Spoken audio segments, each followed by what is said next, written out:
ఓ ఖాలిద్, నువ్వు ఎలాంటి వ్యక్తివి, ఎన్ని యుద్ధాలు చేశావు, ఎన్ని పరాక్రమాలు, ఇలాంటి నిన్ను ఇంత అవమానించడం ఏం బాలేదు, ఇలాంటి నిన్ను ఇంత అవమానించడం బాలేదు, నీ పదవి తీసేశారు, నిన్ను అవమానించారు, వెళ్ళిపో ఇక్కడి నుంచి, వెంటనే యుద్ధ మైదానాన్ని విడిచిపెట్టేసి వెళ్ళిపో.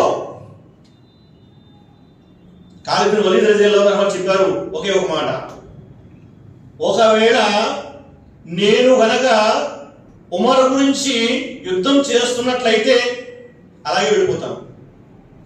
నేను కనుక ఉమర్ గురించి యుద్ధం చేస్తున్నట్లయితే అలాగే వెళ్ళిపోతాను. కానీ నేను యుద్ధం చేసేది ఉమర్ గురించి కాదు, అల్లాహ్ గురించి యుద్ధం చేస్తున్నాను. అల్లాహ్ గురించి యుద్ధం చేస్తున్నాను కాబట్టి తిరిగి వెళ్ళిపోయే ప్రసక్తే లేదు. అలాంటి విశ్వాసం, అలాంటి విశ్వాసం.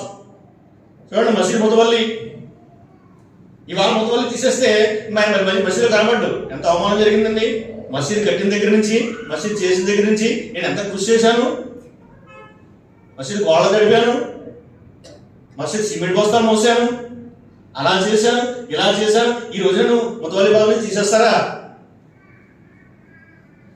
మళ్ళీ మొహం చూస్తూ మీ మసీదు మొహం చూస్తానేమో చూడండి, మళ్ళీ మీ మసీదు మొహం చూస్తానేమో చూడండి. మరి ఎన్ని చూస్తున్నామండి.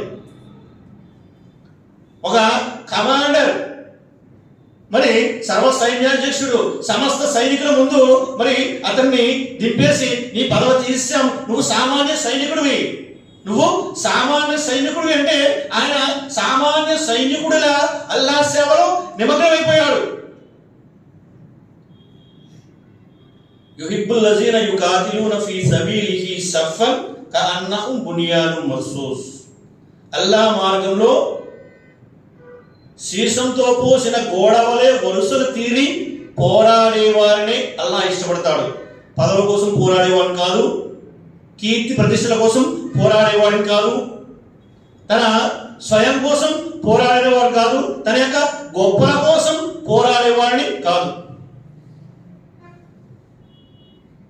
అరే మస్జిద్ సెక్రటరీ నుండి, జమియతే అహ్లే హదీస్ మస్జిద్ సెక్రటరీ నేను, మస్జిద్ అమీర్ నేను. వీడిని గుర్తించాలంటే చెప్పుకోవాలి, వీడిని గుర్తించాలంటే నేను పలానా మస్జిద్ సెక్రటరీ, పలానా మస్జిద్ ప్రెసిడెంట్, లేదంటే పలానా అని వీడు చెప్పుకోవాలి. మిత్రులారా, పదవుల ద్వారా మనం ప్రయోజనం పొందడానికి లేదా పదవుల ద్వారా మనం గుర్తించబడడానికి ప్రయత్నించకూడదు. మనం పదవికి గుర్తింపు అవ్వాలి, మనం పదవికి గుర్తింపు అవ్వాలి. అంటే